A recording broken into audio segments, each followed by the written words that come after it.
मेरी खामोशी को मेरी हार मत समझ लेना, मैं वो दरिया हूँ जो वक्त आने पर सैलाब बनता हूँ। मेरी खामोशी को मेरी हार मत समझ लेना। मेरी खामोशी को मेरी हार मत समझ लेना। मैं वो दरिया हूँ जो वक्त आने पर सैलाब बनता है। राघव चड्ढा ने ये शायरी बोलकर आम आदमी पार्टी को करारा जवाब दिया है। राज्यसभा के डिप्टी लीडर के पद से हटाए जाने और सदन में बोलने का समय नहीं देने पर राघव चड्ढा ने ये बात कही है। आम आदमी पार्टी से राज्यसभा के सांसद राघव चड्ढा ने संसद में ऐसे ऐसे मुद्दे उठाए हैं जो सीधे आम जनता और युवाओं से सरोकार रखती है, और शायद यही कारण है कि राघव चड्ढा युवाओं के हीरो बन गए हैं। उनका फैन बेस लॉयल है, और सबसे अहम बात कि राघव चड्ढा हर पार्टी के चहेते बन गए हैं। फिलहाल जिस तरह आम आदमी पार्टी को लेकर राघव चड्ढा के तेवर हैं, ऐसा लगता नहीं है कि वो आम आदमी पार्टी के साथ टिके रहेंगे। लेकिन सवाल अब ये उठता है कि आखिरकार आम आदमी पार्टी ने राघव चड्ढा के पर क्यों कतरे?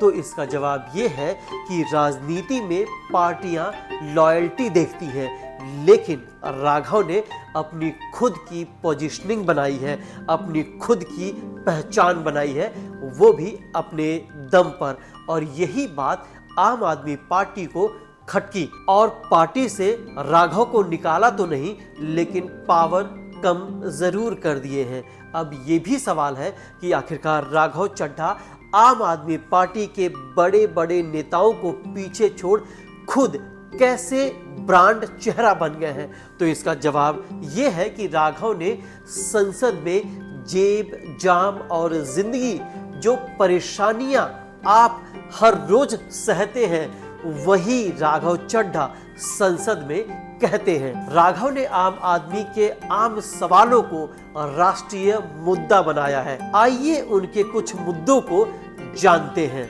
Make paternity leave a legal right in India. Sir third मेरा प्रपोजल है no bank charges for not maintaining minimum account balance. खाने में खतरनाक मिलावट का मुद्दा, फूड अडल्ट्रेशन का। सर आज मैं प्री पेड प्लान के जो मोबाइल यूजर्स हैं उनकी ओर से दो समस्याएं उठाना चाहता हूं। सर पहली समस्या है कि रिचार्ज खत्म होने के बाद आउटगोइंग के साथ साथ इनकमिंग कॉल का भी बंद होना। दूसरी समस्या जो टेलीकॉम ऑपरेटर का 28 दिन का मंथली रिचार्ज। इस जीवन में दो ही चीजें निश्चित हैं, डेथ यानी कि मृत्यु, और दूसरा है टैक्स। 1 केजी अगर एक्सेस बैगेज हो जाए तो फ्लाइट आपसे हजारों रुपए का किराया वसूलती है, लेकिन कई घंटों के डिले के लिए क्या फ्लाइट हमें कॉम्पनसेट करती है? रोजमर्रा की जिंदगी से जुड़े छोटे छोटे लेकिन असरदार मुद्दों को राष्ट्रीय बहस में बदलते हुए राघव चड्ढा ने संसद में आम आदमी की आवाज को बहुत ही मजबूती से उठाई। हवाई सफर की महंगाई से लेकर उड़ान cafe, flight baggage charges, mobile data roll over,